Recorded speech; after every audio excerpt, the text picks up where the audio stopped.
What's the story, Morning Glory? What is the word, Hummingbird? Thank you so much for clicking on my channel and for joining me for this review of 90 Day Fiancé Before the 90 Days, Season 6, Episode 18, Misunderstood. Let's start off with Statler and Dempsey. So they're meeting each other for the very first time after 7 months of long distance and online dating. Statler says that she feels very comfortable around Dempsey, but Dempsey says that she's still a little bit nervous being around Statler. So when they get to the hotel, the first thing that they do is they exchange gifts. Dempsey gives her a collection of dead bugs. Now, before Statler even opened up the gift, she knew exactly what it was by the smell, because I guess dead bugs have a very pungent odor even when they're wrapped. So I thought that was very disgusting. But anyways, so she says, "Oh, I know what this is. I know what this is." So before she even opened it, she knew what it was by the smell, and it was a collection of these insects that she found in Thailand, and they've been mounted and whatever they do to them to make them look presentable in this case. So because Statler is really into bugs, she was really happy. This was like the perfect gift for her. Statler gave Dempsey like a little insect lamp. I didn't get it. It was like a little metal insect, and I guess it was a lamp or something. I don't know. So Statler is hoping for some action their very first night together. Dempsey initially tells us that she's not going to be comfortable getting physical with Statler because they don't really know each other, and that she does want to take it really, really slow. But how come the very next morning we find out that they did get busy the night before their very first night together? So, I'm thinking to myself, what happened to getting to know each other better? I think what happened was, I think that Statler probably was, aggressively persuasive to Dempsey, and I think Dempsey just ended up giving in because she probably got too exhausted to try to fight her. So she's probably like, let me just go ahead and give in because she's not going to stop. I think that's really what happened, because Statler comes across as very sexually aggressive. She's a woman who's into women, but it's like she took the worst qualities of a man and she implements them in her dating life, which is how men are just so overly sexual and just want to get it on with you all the time. Now, this is, if you're not like this, it doesn't apply to you, but it's very common for women to run into men or to date men who, like, initially in the very beginning, they let you know exactly what they want from you. And they make it very, very obvious, right? And a lot of women are used to that, men being very sexually aggressive and overt, etc. And that's exactly how Statler is with Dempsey. And I think that's how Statler is with all the women that she dates. She leads with sex. That's what she leads with. So I have a feeling that Dempsey, if she had it her way, nothing would have happened that night. They would have definitely have taken it a lot slower. But I think because Statler was so aggressive, she just went ahead and gave in. So Dempsey says that she feels a little bit insecure because Statler is way more experienced and sexually advanced than she is. Now, I don't know if y'all caught this when Dempsey said that she's worried that Statler wouldn't want to be with her if her needs were not being met. To me, that was a very sad and concerning statement. That initially, Dempsey has her standards. She doesn't want to jump into the bed with you right away. She wants to wait a while. But she feels as if she's going to lose Statler if she doesn't give in to her, because Statler's needs are not going to be met. I thought that was a really sad statement. To me, that's going to set the trajectory of this entire relationship, that Statler is going to be very aggressive, very demanding, and Dempsey's going to be the one to always give in. And I think it's going to go beyond the bedroom, but I think that's just how this relationship is going to go. I think that the roles that they're going to play have already been cast.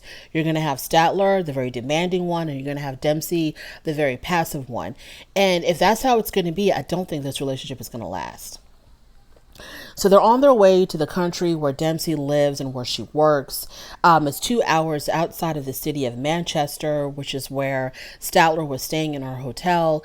And Statler, her whole mission is if her and Dempsey get along, she wants to live with her. She wants to permanently stay in England. But the problem is Dempsey lives out of the country, and Statler doesn't know if she can adjust to country living. So Statler also wants to meet Dempsey's dad. And Dempsey, I think, has told her that obviously her dad knows about their relationship, but doesn't know how deep the relationship is. And she said that she wants to wait until the relationship develops more before she introduces Statler to her father. And Dempsey says that her father is very, very protective. And so because she's been through a lot with relationships in the past, she wants to make sure that before she introduces Statler to her dad, that Statler is the right one for her. So Dempsey doesn't like this. Dempsey wants to meet the dad right away because Dempsey, in her mind, they're practically married now. Statler, in her mind, they're practically married now because Statler, she is moving at warp speed with this relationship. She wants to move in with her. She wants to have a commitment with her. She wants to meet her dad. She's moving warp speed, or she wants to move at warp speed. Whereas Dempsey wants to take it slow, wants to take it real easy, kind of let things happen naturally. So I don't know how this is going to work out. Statler kind of sees this as like she's offended. Like, why wouldn't you have told your dad that we are in a serious committed relationship? So they get to her little house in the country, and it's a very small, tiny little house. I don't know if it's going to be enough room for both of them to live there comfortably. Then another issue is that the plumbing is not connected, so they have to use the bathroom somewhere else outside of the house. So I don't know how Statler's gonna get used to this. So Statler is really trying to imagine living there, and so this is their first night in Dempsey's home, right? Her very first night in Dempsey's home. And they're sitting on the couch. And before you know it, Statler wants to go into the bedroom. Here we go again. And it's like, y'all aren't going to talk and have a conversation about anything. Y'all are just going to go straight to it. Like, damn. I mean, I really feel like Statler is insecure within herself. And she feels like, well, if nothing else works, or if all else fails, let me just go ahead and make her happy, physically, intimately. Let me satisfy her that way. I'm gonna get her to like me because I'm gonna make her happy in the bedroom. I think that's Statler's way of thinking, because I was really surprised. It looked like they had just arrived at Dempsey's home before Statler's dragging her into the bedroom. Moving on from there, we have Gino and Jasmine. So they go see a family counselor, as was suggested by Dane. So they go see the family counselor, and they have 1 week left together before Gino returns to the United States. So they're trying to fix as much as they can in the short time that they have left. Gino says that Jasmine says really mean things to him, and also, another thing that bothers him, he tells the counselor that she has been seeing her ex-boyfriend, who lives in the same exact apartment building as Jasmine does. So then Jasmine talks about the lack of intimacy and how Gino is rejecting her. So Jasmine says that Gino, I was like, what? Y'all. In order to try to become intimate with Gino, she says that they were, I don't know, taking a shower together or something. And so she was, butt booty naked. And she was showing Gino, her lady parts. And she said that Gino gagged when he saw them. And Gino was like, no, I did not gag. I was trying to have a conversation with you, and you wanted to do other things. So to me, this whole scenario was so bizarre, because why are you trying to have a conversation in the shower?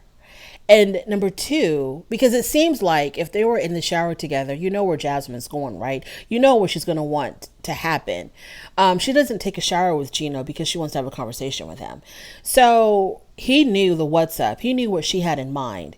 And so for her to say he gagged when I was showing him my lady bits, for some reason I believed Jasmine. For some reason, I believed him, because how do you mistake that? How do you confuse someone gagging and not gagging. How would you make that mistake? I think he did gag. I think he did gag. I don't know what's going on with these two people. I don't have enough brain cells to try to figure it out anymore. I just don't understand. I think that Gino probably has low testosterone. I really do think that. I think he might have low testosterone. That's why he has, or he's just not attracted to her anymore. I don't know. I don't know and I don't care. So Gino says that he was trying to have a conversation with her and he really wasn't gagging. Jasmine talks about how she was abandoned by her father at the age of 3, and that's why she has issues with rejection, etc., etc. So she says in the 2 years that they've been together, they've only been intimate 7 times. But Jasmine, y'all live in 2 different countries. It's not like y'all were living together and y'all were only intimate 7 times. He only comes to Panama once in a blue moon. And maybe she's expecting like the week that he spends with her, they should be getting it on like, 5 times a day or something. Maybe that's what she's trying to say, that, hey, even though he comes to see me sporadically, when he is here, we should be knocking it out like a whole bunch of times. I don't know. But yes, 2 years, 7 times in 2 years does seem problematic, especially since, you would think that when y'all are together, that it's like at least twice a day or something. I don't know. Like I said, I don't have enough brain cells to figure these people out. Half of this stuff that they're talking about is probably just for the show. The other half might be real problems, real issues. I don't know, and I don't have the time to figure it out. So Gino wants Jasmine to work on some things with her temper, her demeanor, how she talks to him, her emotions, etc. He wants her to kind of put all of that in check. So Jasmine says that the worst sex has been with Gino. And Gino looks at the counselor and says, this is the reason why I can't be intimate with her, because she says things like this that are really, really hurtful. So the counselor tells Gino that what he could do to help the situation is when she gets crazy to kind of de-escalate the situation. Instead of adding fuel to the fire, try to de-escalate it. That's how you can work on yourself, because the counselor says something about instead of trying to change the other person, work on changing yourself. So when she goes from 0 to 100, don't you go 0 to 100. You try to stay as calm as you can. Try to have as much control over your emotions as you can, and that might de-escalate the situation. So the counselor then tells Jasmine what she can do is, what can she sacrifice now that she knows that Gino is upset with her communicating with her ex? What can she sacrifice to make Gino feel better? So Jasmine says, even though it's going to hurt me and it's going to hurt Dane, I guess I can stop talking to him. But why would the feelings of a third party have anything to do with your relationship with your fiance? Who cares how Dane feels? If your mission is to help your relationship, which I don't think that's her mission. I think her mission is to, what's the word? Her mission is to control Gino. Her mission is to basically figure out a way to have him do what she wants him to do without any hesitation, without him putting up a fight. I think that's her mission. She was hoping the counselor would make her look like the victim so that Gino can feel sorry for her and begin to give in to her a whole lot more. I think that was Jasmine's purpose. So when she brought up the whole situation, when I was 3, my father left me and I have an issue with abandonment and rejection, I think that was just all a manipulation tactic to try to come off as the victim so that Gino can be like, oh my God, you're such a poor, wounded, injured little bird. Yes, I'll give in to you. Yes, I'll give you whatever you want, my love, because you've just been so wounded by your father. Yeah, I think that was her plan. Because the way she came off and said, well, even though it's going to hurt me and Dane, I guess I can stop talking to him. Because the counselor should have stepped in and be like, who cares how Dane feels? Who cares? But anyways, that's not what the counselor said.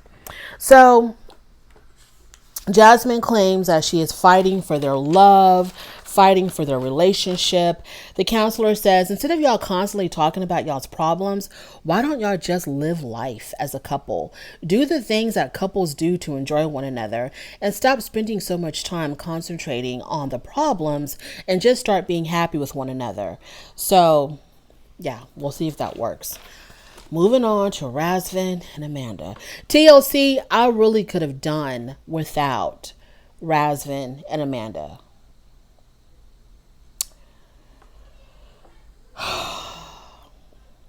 So Razvan in his confessional, he says that being with Amanda was different than what he expected because the Amanda online is not the Amanda that showed up at his house. He was expecting more chemistry, more passion between them, and he has gotten zero of that. Razvan tells her that he needs more intimacy. Amanda says that she's on her cycle. Razvan is like, I really don't care. I need more intimacy. Whether you're on your cycle or not, I want to do something. So Amanda says in her confessional, he also says, okay, so you were here before your cycle. So you still made me wait. Now you're on your cycle and I'm going to have to wait even more. So like, what's going on? What's up? Amanda says in her confessional that she is not comfortable being intimate after coming from a marriage that she was in for so long and then losing her husband. She's scared to take that leap and be intimate with someone who is not her husband, who is not Jason. What are you doing in Romania then? Amanda, what the hell are you doing in Romania? If you are still stuck on your husband and you feel like you're cheating on him, on your dead husband, what are you doing in Romania? You know damn well that this young man, this young, vibrant, virile man, wants, you know what he's expecting, you know what he wants. What are you doing there if you're not ready to give him, to get closer with him physically? Now you can say to him, hey, I don't have a problem with, at least if she would have said, I don't really know him that well, so I don't really feel comfortable being intimate with him. That I could understand. But the fact that she brings up this whole entire situation of, I'm not over my husband, and because Razvan is not my husband, I'm not ready to take that leap. Then what are you doing in Romania? Go back home to your kids, go back to the gravesite where your husband is buried at, and live your life out over there. Instead of coming to Romania and leading this man on, because I'm pretty sure online, I do believe Razvan that she was very different online. I think she was more alive, more vibrant, more fun, more exciting online because she didn't have to actually live up to her words. She didn't have to live up to the things that she promised him. But now that you are with him in, like in color, he's up in your face. Now you feel like you have to perform. Oh, I'm not over my husband, so I can't really do anything. She's making me so upset. So he bought her a bathing suit. She didn't like it. So they go back to the store to exchange it. And she picks out what she wants. And the sales clerk, Razvan tells her, oh, that's the one that I initially wanted to buy for you. But the sales clerk told me to get the other one instead. And Amanda was like, I don't believe you. Why don't you believe that? Why would he make that up? Who cares about a bathing suit? Who cares? And so the clerk in Romania was saying, yes, it's true. He did choose that initially, but I convinced him to choose the other one. And she was like, I don't believe you. The sales clerk starts asking a whole bunch of questions because I'm pretty sure that when Razvan was in there before trying to find a bathing suit for her, he was telling the sales clerk, and they're having conversation as people do, oh, I'm buying this for my girlfriend. She's coming from America. We're together, blah, blah, blah, whatever. So the sales clerk was sort of familiar with their relationship. And so she was asking about children. And Razvan said, yes, he does plan on having children with Amanda. And Amanda was like, no, I don't really want any more kids. So now she's worried. I was like, oh my God, we're on completely different pages when it comes to children. So she runs and she calls her sister. And she's like, oh my God, he wants to have kids. Can you believe that? He wants to have children. This young man wants a family. Like, how berserk is that? And her sister was like, okay, I think you're kind of jumping the gun a little bit because that's like way down into the future. It's not going to happen like next month. Why are you freaking out? And she's like, but we talked about this. And I told him that I didn't want to have children. And he said he was okay with that. And now he tells the salesperson that he wants to have kids. Kids. He wants them. And so her sister just didn't understand. Like, you don't even know if y'all are going to even end up being together. And Amanda was like, well, he's my person. That's what I'm here to try to find out, if he's my person. I am over Amanda. Rasvin, I'm okay with him. I am over Amanda. So Amanda says that they need to talk about it and so on and so forth.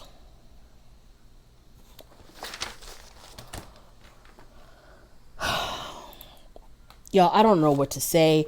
I don't know what to think. Amanda is just aggravating the hell out of me. She is aggravating me so much. She's so annoying. Moving on to David and Sheila. So David is supposed to meet Sheila's parents and also stay with them for a few days. The reason why I raised my eyebrows was because I don't know if David can survive a few days in the shanty that Sheila and her family lives in. So her family is extremely poor, and Sheila doesn't want to scare him away with her very poor living conditions. David hires an ASL translator because he thinks that's going to be a lot easier than them having to use the phones, especially when it comes to communicating with her family members.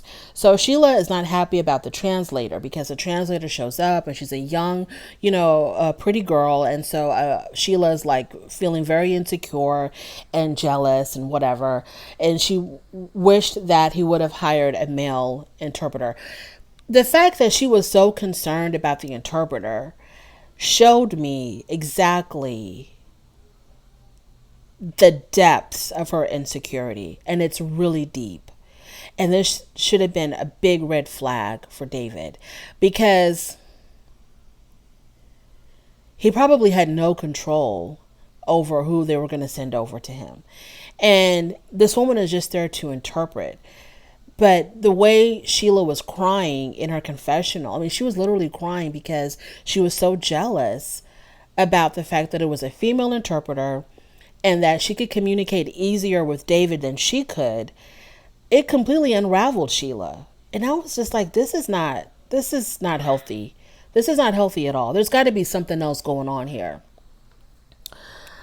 I mean, what are you going to do when you come to America, Sheila? And, he's going to be, obviously he's probably going to be connecting with or has friends who know ASL, very well, very fluently. What are you going to do in those situations? He probably has female friends. I mean, girl, anyways. So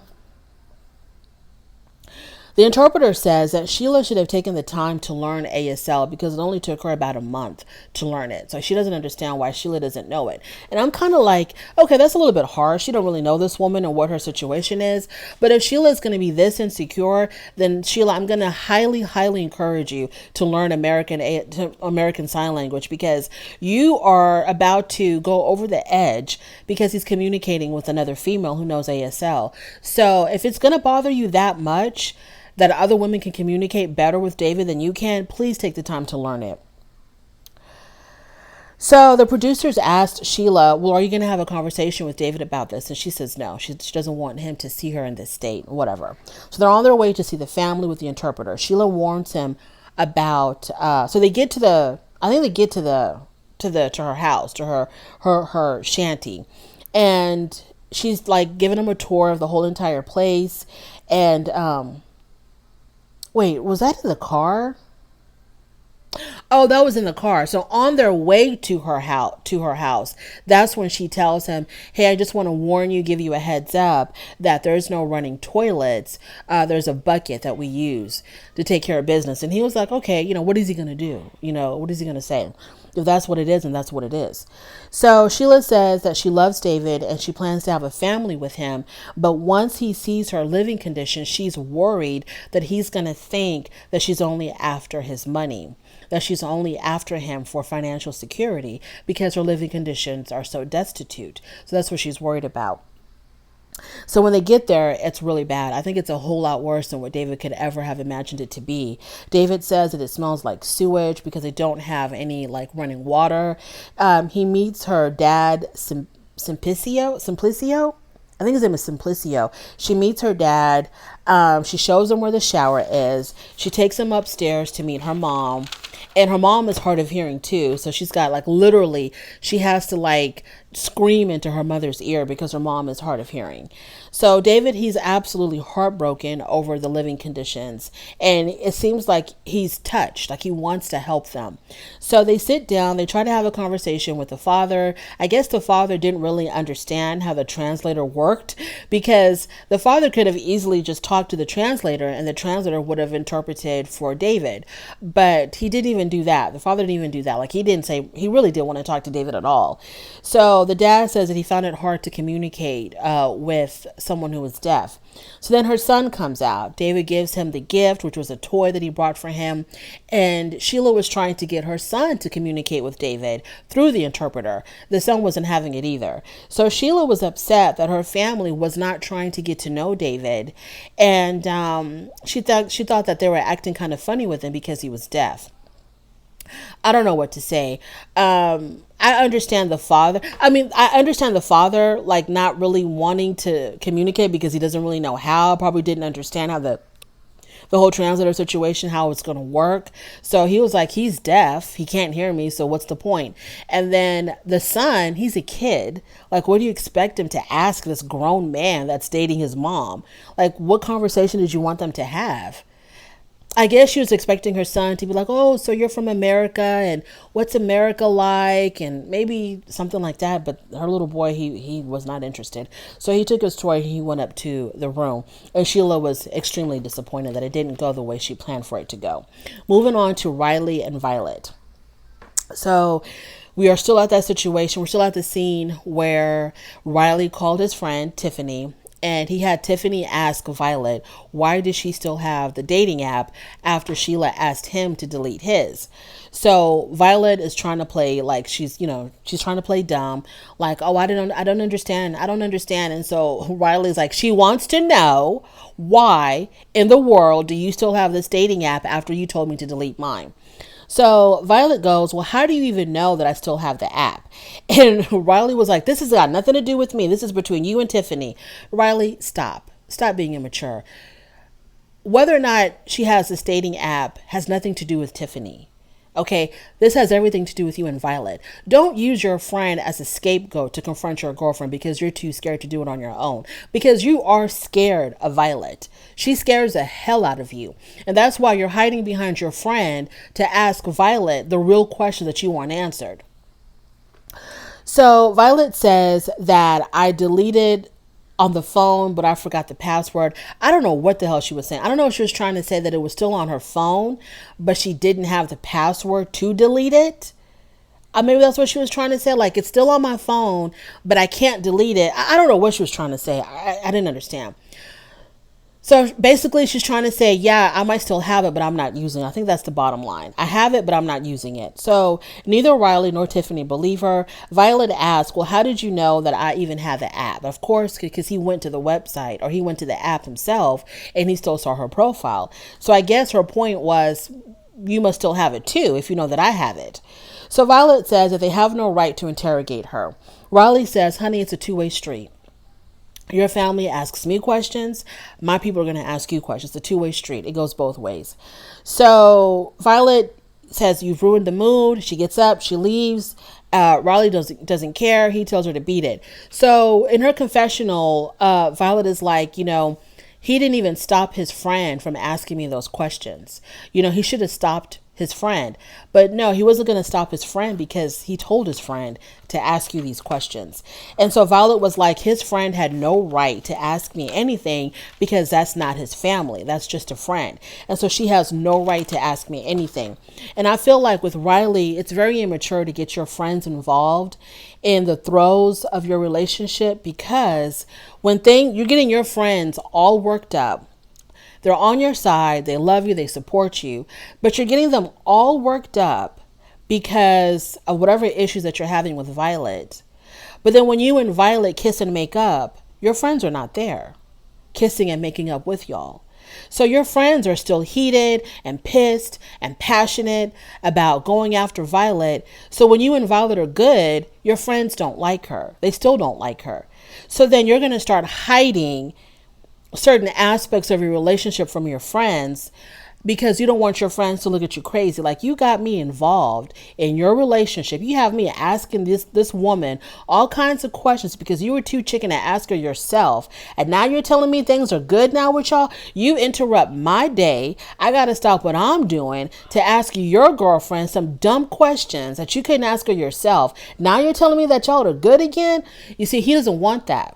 So he's probably going to not tell them when things are good with them. He's only going to let them know when things are bad. So, Riley, that's really immature. You're too grown of a man to be acting like that.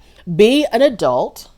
Ask Violet what you want to ask her. And don't get your friends involved in the drama, the ups and downs, the hills and valleys of your relationship. Don't do that. Just deal with Violet one-on-one. And if you're too scared, you better get some courage or leave her alone. Moving on to Nicola and Misha. So Misha says that they had a really good night in Haifa. Now they're on their way to Catholic Village. So they go there, they go sightseeing. After they go sightseeing, Nicola's friend meets up with them. I think his name is it Wasim? Wasim and his wife, they meet up with them. And so Misha had this idea that when they met his friends, that they were going to have like Misha, Nicola was going to be very affectionate towards her, very loving towards her. But instead, he was a little bit antagonistic towards her in front of his two friends, which was Wasim and Wasim's wife, May, because he was telling the friend, oh, she's so messy. She complains a lot. She was complaining about the fact that I haven't introduced her to my family, that I haven't told my family about her, and it's really bothering her. And she's pressuring me to tell my family about her. And I'm trying to tell her to take it easy, that, my family's not involved in our relationship. I mean, he was really antagonistic towards her in front of his friends. So Wasim says, well, what can you do, Nicola, to make her happy about the situation? And Nicola had no answer. He completely ignored the question. And Misha was like, oh, hell no, you're not going to ignore that question. You need to answer. What are you going to do, Nicola, to make the situation better, knowing that it's hurting me that you didn't tell your family about me? And once again, Nicola still did not answer the question. So from there, they go back to the hotel. So Misha was hoping that Nicola would have been more affectionate and loving in front of the friends, but he wasn't. So she wants to have a conversation with him. So she expresses her feelings, and she starts off by telling him, it's really obvious that you are not used to being with a woman because, when we were with your friends, you were not supportive, you were not loving, you were not caring, and I didn't feel any love from you in front of your friends. And he acted like he didn't understand. He's like, I've done so much for you, or anywhere you want to go, I'd take you. And she's like, no, you don't understand what I'm saying. I'm talking about the emotional side of our relationship. Like, I don't feel supported by you. I don't feel wanted. I don't feel loved by you. And he didn't get it. And so she starts crying, and he's like, oh my God, Misha, here you go crying again. He's very, very blunt. He has no tact at all when dealing with a woman and a woman's emotions. He's very rough around the edges. So he doesn't know how to play into a woman. He has no clue.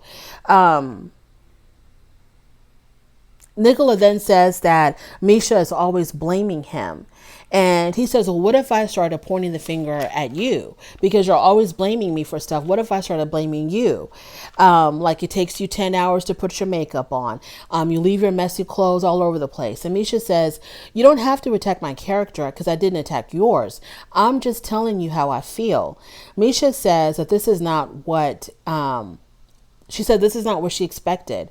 After communicating with him long distance for as long as they did, and now that they're together, she's like, this is not the man that I expected. This is not the relationship that I expected. And I'm like, Misha, it never is, honey. It never is. Yeah, let this one go, Misha.